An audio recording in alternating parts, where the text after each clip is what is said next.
अस्सलामुअलैकुम, welcome to my channel. उम्मीद करता हूँ कि आप सब खैरियत से होंगे, जिधर भी होंगे बहुत अच्छे से होंगे। आज की जो बेसिकली वीडियो है वो है एक बहुत ही अच्छी स्कॉलरशिप है। मैंने पोस्ट की थी 2 दिन पहले फेसबुक चैनल पे ही अपनी कम्युनिटी में कि आप लोगों को के लिए मैं एक बहुत अच्छी वीडियो लेके आ रहा हूँ जिसमें बैचलर और मास्टर और पीएचडी की स्कॉलरशिप ओपन है, और वो विदाउट एनी ट्यूशन फ़ी और विदाउट एप्लीकेशन फ़ी और विदाउट आइल्स के साथ आप अप्लाई कर सकते हैं। और ये बहुत ही अच्छी स्कॉलरशिप है। और मुझे कुछ स्टूडेंट्स के ऐसों के भी मैसेज आए थे कि आप हमें फिज़िक्स के बारे में बताएं, इंग्लिश के बताएं। और जिस स्कॉलरशिप का मैं आपको बताने जा रहा हूँ, इसमें इवन कि अगर आपने इस्लामिक स्टडी में या अरबिक में भी आपकी डिग्री है तो आप फिर भी इसमें अप्लाई कर सकते हैं, क्योंकि आपको स्कॉलरशिप में इस तरह के रिलेटेड कोई ना कोई आपको कोर्सेज मिल जाएंगे। तो आप लोगों को इस अपॉर्चुनिटी को ज़रूर अवेल करना चाहिए। आज की वीडियो में मैं आप लोगों को सारी चीज़ें बताऊंगा, और नेक्स्ट वीडियो में इसी इसी वीकेंड के अंदर मैं अपलोड करूंगा, जिसमें वो आपको मैं डॉक्यूमेंट्स के मतलब बताऊंगा, क्योंकि इस स्कॉलरशिप के लिए 3 से 4 तरह के डिफरेंट डॉक्यूमेंट्स होते हैं जो आपने प्रिपेयर करने होते हैं।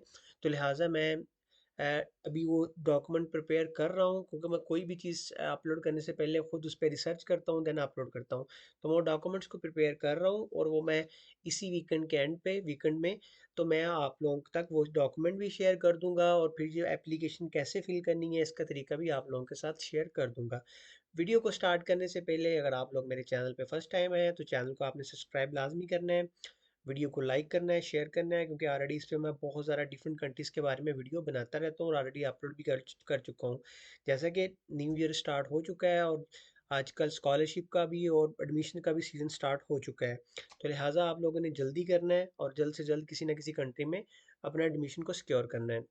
लेकिन अगर आप लोग चाहते हैं कि आप लोग फुली फंडेड स्कॉलरशिप पे जाएं और आप लोगों को कुछ भी ना पे करना पड़े, इवन आप लोगों को राउंड ट्रिप से मतलब कि आपको फ़्लाइट भी आपको फुली फंडेड वो जिस कंट्री के बारे में आपको आज बता रहा हूँ वो प्रोवाइड करे, तो आप लोगों ने इस अपॉर्चुनिटी को मिस नहीं करना।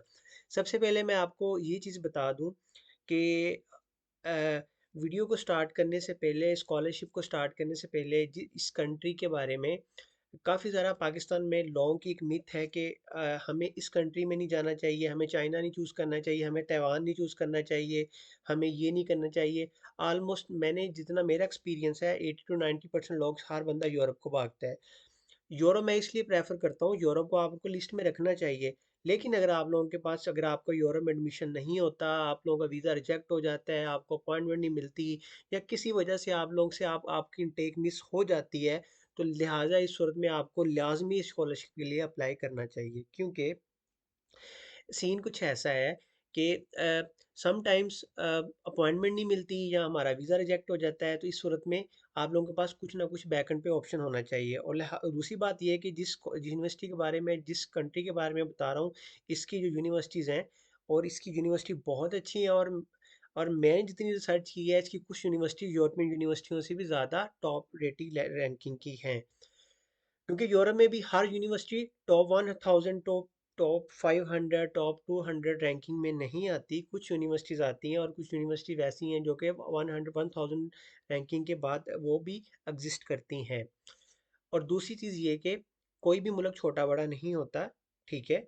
अ, हमारे लोगों का एक ही कंसेप्ट बना हो कि जाना है तो यूरोप जाना है। जैसा कि आप लोगों को पाकिस्तान के हालात का पता है कि आजकल के अपॉर्चुनिटीज़ नहीं है, जॉब्स के क्या हालात है। ग्रेजुएट है, हम ग्रेजुएट होने के बाद हम 2-2 3-3 साल पाकिस्तान में बैठे रहते हैं, जॉब हमारे पास होती नहीं है। तो लिहाजा आप लोगों को इंटरनेशनल एक्सपोजर ज़रूर लेना चाहिए, तो इस स्कॉलरशिप को कभी भी मिस नहीं करना चाहिए। और दूसरी बात ये कि इस स्कॉलरशिप के में मैं खुद पर्सनली कुछ लोगों को जानता हूँ, जब उन्होंने स्कॉलरशिप में मास्टर किया है और नेक्स्ट ईयर मास्टर कंप्लीट करने के बाद उन्हें पीएचडी यूरोप में और यूएस में मिली है।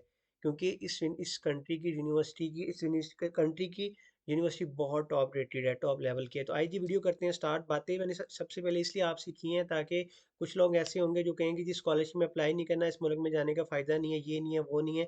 तो लिहाजा मैं कभी भी आपको रिकमेंड नहीं करता है, आपने ऐसे लोगों के पीछे नहीं लगना। क्योंकि अगर आपके पास कोई ऑप्शन नहीं होता, तो लिहाजा आपके पास कोई सेकंड ऑप्शन ज़रूर होना चाहिए। आज जिस स्कॉलरशिप के बारे में मैं आपको बताने जा रहा हूँ वो है केएनबी इंडोनेशियन स्कॉलरशिप। इंडोनेशिया सबको पता है कि इस्लामिक कंट्री है। सबसे पहले हम थोड़ा सा इंडोनेशिया के बारे में आप लोगों को बता दूं ताकि आप लोगों को पता चले इंडोनेशिया चीज़ क्या है और ये क्यों इतना अच्छा है। और I think so Indonesia Europe में अगर 29 to 30 कंट्रीज है, शेंजन एरिया की बात कर रहा हूँ। और इंडोनेशिया उन सब में काफ़ी कंट्रीज ऐसी हैं, उनमें बहुत अच्छा कंट्री है। सबसे पहले तो आपको बता दूं कि इंडोनेशिया ही क्यों चूज़ करना चाहिए हमें। अगर आपके पास अपॉर्चुनिटी ये मिलती है तो क्यों चूज़ करना चाहिए, क्योंकि इंडोनेशिया की इकॉनमी 16 नंबर पे दुनिया की लार्जेस्ट इकॉनमी है, ट्रिलियंस में इकॉनमी है। ट्रिलियंस में इकॉनमी काफ़ी ज़्यादा यूरोपियन कंट्रीज़ की भी ट्रिलियंस में इकॉनमी नहीं है। दूसरी बात ये है कि इसकी जीडीपी जो है वो 7th लार्जेस्ट जीडीपी के लिहाज से वर्ल्ड में आता है। मैं ये स्टैट अपने रिसर्च की बेस पे बता रहा हूँ, शायद जब आप ये वीडियो देखें तो थोड़े बहुत स्टैट ऊपर नीचे हो जाए। और सबसे मेन चीज़ ये है कि G20 मेंबर्स का रुकन है। G20 में वो कंट्रीज आते हैं जो सारे हाई इकोनॉमी क्लास कंट्री है, जिनकी जिनकी जो जिनकी इकॉनमी बहुत ज़्यादा स्ट्रॉन्ग है, ट्रिलियंस में इकॉनमी है। कुछ कंट्री जिनमें फ्रांस आता है, जर्मनी आता है, अमेरिका आता है, कनाडा आता है, इस तरह के कंट्रीज आते हैं। इवन के मैं करंटली पोलैंड में हूँ, पोलैंड भी G20 में नहीं आता। ये मैं आपको बता दूं, इवन के पोलैंड की इकॉनमी बहुत अच्छी है लेकिन पोलैंड G20 में एग्जिस्ट नहीं करता।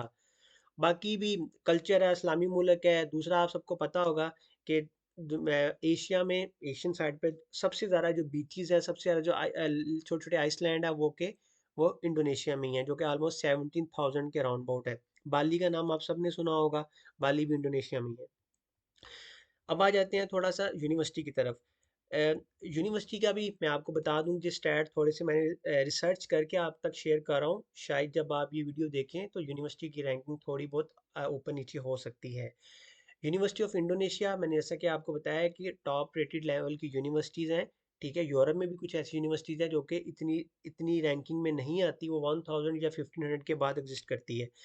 मैं आपको ये बता दूं कि यूनिवर्सिटी ऑफ इंडोनेशिया है, ये 250 रैंकिंग में वर्ल्ड वाइड में आती है और ऑलमोस्ट टॉप 50 में एशिया में आती है। इसी तरह आगे मैंडोंग इंस्टीट्यूट ऑफ टेक्नोलॉजी आ जाता है, ये ग्लोबली अक्रॉस द वर्ल्ड 300 में आती है और टॉप 60 में एशिया में आती है। अब एशिया आपको पता है कॉन्टिनेंट छोटा नहीं है, एशिया में बहुत कंट्रीज आते हैं जिनमें सिंगापुर भी आता है, चाइना भी आता है, जापानीज भी आते हैं, जापान भी आता है, थाईलैंड आता है।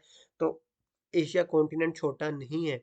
और एशिया में टॉप 50 में आना और टॉप 60 में आना कोई छोटी बात नहीं है। इसके अलावा और भी इसकी काफ़ी यूनिवर्सिटी है जो कि टॉप 100 में आती है। उसके बाद यूएन एयर आती है। काफ़ी ज़्यादा यूनिवर्सिटीज़ हैं जो कि टॉप रेटेड है, टॉप 500 में अक्रॉस द वर्ल्ड, और टॉप 100 to 200 बिटवीन ये आती है एशिया में रैंकिंग में। तो आप लोगों का मैं ये बताने का मकसद ये था कि इनकी यूनिवर्सिटीज़ को आपने इजी नहीं लेना। और सबसे जो मज़े की चीज़ मुझे इन यूनिवर्सिटी की लगती है, इनका डिफरेंट कंट्रीज़ के साथ कोलैबोरेशन है। स्पेशली इंडोनेशिया का जापानीज़ यूनिवर्सिटी के साथ बहुत कोलैबोरेशन है। कोलैबोरेशन का मतलब ये है कि आप लोग 1 से 2 सेमेस्टर के लिए आपको किसी और कंट्री में भेज सकते हैं पढ़ने के लिए, रिसर्च के लिए, रिसर्च पर्पज़ के लिए। तो जापान का आप सबको पता है, जापान किधर है। तो आपका जब आप इंडोनेशिया की तरफ से जापान जापान भी जा सकते हो, क्योंकि इनका कोलैबोरेशन है काफ़ी यूनिवर्सिटी का, डिफरेंट यूनिवर्सिटी के साथ। इवन के पोलैंड की एक यूनिवर्सिटी के साथ भी मैंने इनका देखा है। वो मैं अभी इसलिए नहीं बता रहा कि मुझे नहीं पता कि वो जो यूनिवर्सिटी है वो इस स्कॉलरशिप के अंडर आती है कि नहीं। लिहाजा नेक्स्ट वीडियो में मैं उस चीज़ को कंफर्म करके आप लोगों तक ज़रूर शेयर करूंगा कि इनका कौन कौन सी यूनिवर्सिटियाँ का यूरोप की यूनिवर्सिटी के साथ कोलैबोरेशन है। अब आ जाते हैं नीचे स्कॉलरशिप की तरफ। अ, सबसे पहले मैं ये बता दूं, ये स्कॉलरशिप है, इसकी अभी तक स्टार्ट नहीं हुई। मैंने इसके बारे में इनकी ऑफिशियल वेबसाइट भी चेक किया। जो लास्ट ईयर ये स्कॉलरशिप थी, ये स्टार्ट हुई थी 2020 जनवरी से लेकर 2020 फरवरी तक। ऑलमोस्ट 1 मंथ में आप लोगों ने सारा ये प्रोसीजर कंप्लीट करना था, लेकिन अभी तक स्टिल इनकी एप्लीकेशन ओपन नहीं हुई। और प्रॉबली मुझे लगता है इसी वीक या नेक्स्ट वीक के स्टार्ट पे इनकी एप्लीकेशनें ओपन हो जाएंगी। तो लिहाजा इस वीडियो बनाने का मकसद ये है कि आप लोगों के पास अगर कोई डॉक्यूमेंट शॉर्ट है तो आप लोग अपने डॉक्यूमेंट्स को प्रिपेयर कर लें बिफोर स्टार्टिंग द एप्लीकेशन। सबसे पहले मैं आपको ये बता दूं कि इस स्कॉलरशिप में अप्लाई करने के लिए आप मैक्सिमम 2 कोर्सेज में अप्लाई कर सकते हो और 2 यूनिवर्सिटीज़ में अप्लाई कर सकते हो। आप इससे ज़्यादा में नहीं कर सकते। और लास्ट ईयर मैं आपको क्राइटेरिया थोड़ा सा बता देता हूँ, जो कि प्रोबेबली अप्रोक्सीमेटली 200 to 210 स्टूडेंट्स को स्कॉलरशिप दी गई थी, जिनमें वो बैचलर, मास्टर और पीएचडी तीनों के शामिल थे। और इनमें पाकिस्तान भी था। पाकिस्तान के वो स्टूडेंट भी काफ़ी सारों को स्कॉलरशिप दी गई थी। मुझे एग्जैक्ट एग्जैक्ट फिगर तो नहीं पता, लेकिन मेरे ख्याल में 10 to 15 स्कॉलरशिप पाकिस्तानी बच्चों को दी गई थी। शायद 20 थी, लेकिन अराउंड अबाउट इतने थे। मुझे एग्जैक्ट फिगर नहीं पता, वो नेक्स्ट वीडियो में आप लोगों को बता दूंगा कितने थे। उसके बाद जो मेन क्राइटेरिया, बाकी क्राइटेरिया तो इतना मुश्किल नहीं है, वो है एज का। अगर आप लोग बैचलर में अप्लाई कर रहे हो तो आपकी जो एज है वो लेस देन 21 होनी चाहिए। अगर आप लोग मास्टर में कर रहे हो तो आपकी एज लेस देन 35 होनी चाहिए। और अगर आप लोग पीएचडी में अप्लाई कर रहे हो तो आपकी जो एज है वो लेस देन 50 होनी चाहिए। उसके बाद मैं आपको ये बता दूं कि स्कॉलरशिप में कवरेज क्या क्या होगी। सबसे पहले तो ये बता दूं कि स्कॉलरशिप फुली फंडेड है। इसकी कोई एप्लीकेशन फ़ीस नहीं अप्लाई करते हो। अगर आप लोग नॉमिनेट हो जाते हो तो इसकी कोई ट्यूशन फीस नहीं है। आपको मंथली स्टाइपेंड दिया जाएगा। मंथली स्टाइपेंड कितना है, वो बैचलर वालों के लिए अलग है, मास्टर के लिए अलग है, पीएचडी के लिए अलग है। लेकिन स्टाइपेंड इतना दिया जाएगा कि आप लोग इजीली, बिल्कुल विदाउट एनी इशू, इवन अगर आप पार्ट टाइम जॉब नहीं भी करते, क्योंकि इंडोनेशिया में पार्ट टाइम जॉब पे कुछ रिस्ट्रिक्शन है, ठीक है। लेकिन अगर हम कहने का, बताने का मकसद ये है कि अगर आप लोग जॉब नहीं भी करते तो आप लोग इजीली मैनेज कर सकते हो। उसके बाद आ जाती हेल्थ इंश्योरेंस आपको मिलेगी। फिर आपको अकोमोडेशन फ्री में मिलेगी। फिर सेटलमेंट अलाउंस भी मिलता है आपको जब आप लोग स्टार्टिंग पे आते हैं। फिर उसके बाद जो सबसे मेन और मज़े की चीज़ है वो है ट्रैवलिंग अलाउंस। इवन के यूरोपियन कोई भी स्कॉलरशिप, इवन एरास्मस भी आप लोगों को ट्रैवलिंग अलाउंस नहीं देती। ये स्कॉलरशिप पे मैं आया था, नावा भी। इसके अलावा इटालियन स्कॉलरशिप भी आप लोगों को ट्रैवलिंग अलाउंस नहीं देती, लेकिन ये स्कॉलरशिप आपको ट्रैवलिंग अलाउंस भी देती है। ट्रैवलिंग अलाउंस के साथ का आपको रिटर्न और फर्स्ट टाइम आपको बोथ साइड्स की टिकट्स भी दी जाती है, कि जब आप लोग फर्स्ट टाइम आओगे और उसके बाद जब आप लोग डिग्री कंप्लीट करके वापस जाना चाहो, या आप लोग ड्यूरिंग डिग्री जब जो भी आपकी वेकेशंस होती हैं, अगर आप लोगों ने पाकिस्तान को विजिट करना है तब, वो आप पे डिपेंड करता है क्या है। उसके बाद आपको रिसर्च फंड भी दिया जाता है कि अगर आप लोग पेपर पब्लिश वगैरह करते हो तो इस सूरत में।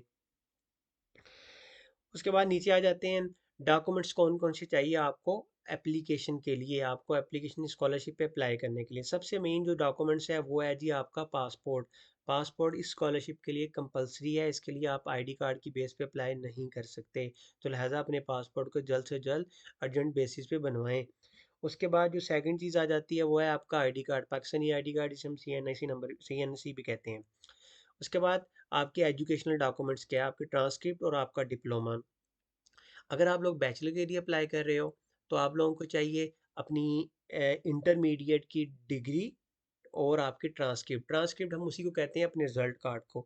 अगर आप लोग बैचलर के लिए, मास्टर के लिए अप्लाई कर रहे हो तो आप लोगों को चाहिए आपके बैचलर की डिग्री और ट्रांसक्रिप्ट।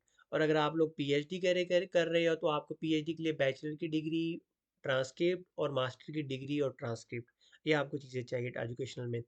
2 रिकमेंडेशन लेटर चाहिए आपको आपके प्रीवियस प्रोफेसर से। अगर आप लोग बैचलर के लिए कर रहे हैं तो आपको स्कूल से चाहिए। अगर आप लोग मास्टर के लिए कर रहे हो तो आप लोगों को यूनिवर्सिटी वाले प्रोफेसर से चाहिए। एक रिकमेंडेशन लेटर चाहिए आपका, आपको चाहिए आपकी एम्बेसी की तरफ से। ये सबसे, स्कॉलरशिप में अप्लाई करने के लिए सबसे जो इम्पोर्टेंट डॉक्यूमेंट है मेरे अकॉर्डिंगली, वो सबसे ज़्यादा ये है। इस पे मैं आपको अभी इस वीकेंड पे आप लोगों को बताऊंगा कि आप लोगों को कौन कौन से इसके लिए डॉक्यूमेंट चाहिए और आपने एम्बेसी को ईमेल करके कैसे लेना है। ये जो रिकमेंडेशन लेटर है, ये आप जो इंडोनेशियन एम्बेसी पाकिस्तान में है उससे लेंगे। अगर आप लोग इंडिया से हो तो आपको जो इंडोनेशियन एम्बेसी इंडिया है वो आपको देगी। अगर आप लोग बांग्लादेश से हो तो जो ढाका में इंडोनेशियन एम्बेसी है वो आपको ये रिकमेंडेशन लेटर देगी। इसको अप्लाई कैसे करना है वो मैं तरीका आप लोगों को बताऊंगा। फिर उसके बाद एम्बेसी आपको ये लेटर इशू कर देगी। इस लेटर इशू होने के बाद यही सेम डॉक्यूमेंट्स के साथ आपने जाकर सिंपल पोर्टल पे अप्लाई कर देना है। फिर इसके बाद आ जाता है स्टेटमेंट ऑफ पर्पज़, ठीक है। स्टेटमेंट ऑफ पर्पस आपको चाहिए या मोटिवेशन लेटर चाहिए। फिर आ जाता है इंग्लिश प्रोफिशिएंसी लेटर। इसके लिए आपको आइल्स कंपलसरी नहीं है जैसा कि मैंने आपको बताया, या आपके पास अगर आइल्स है तो वो भी चल जाएगा। फिर एक एक्स्ट्रा डॉक्यूमेंट है, वो है फिटनेस सर्टिफिकेट। आपने फिटनेस सर्टिफिकेट किसी भी डॉक्टर के पास जाना है, वो आपको फिटनेस सर्टिफिकेट के ऊपर स्टैंप पे लगा देगा। इसका टेम्पलेट जो भी इसका है वो भी आपको जल्द से जल्द इसी वीकेंड पे एक जो नई वीडियो अपलोड करूंगा उसमें मैं उसका टेम्पलेट आप लोगों को प्रोवाइड कर दूंगा। सिंपल वो डॉक्यूमेंट, आपने वो टेम्पलेट उठाना है, उसको फिल करना है, फिल करके डॉक्टर से किसी से भी स्टैंप लगवा लेनी है, और फिजिशियन फिजिशियन से या मेडिसिन के किसी भी डॉक्टर से।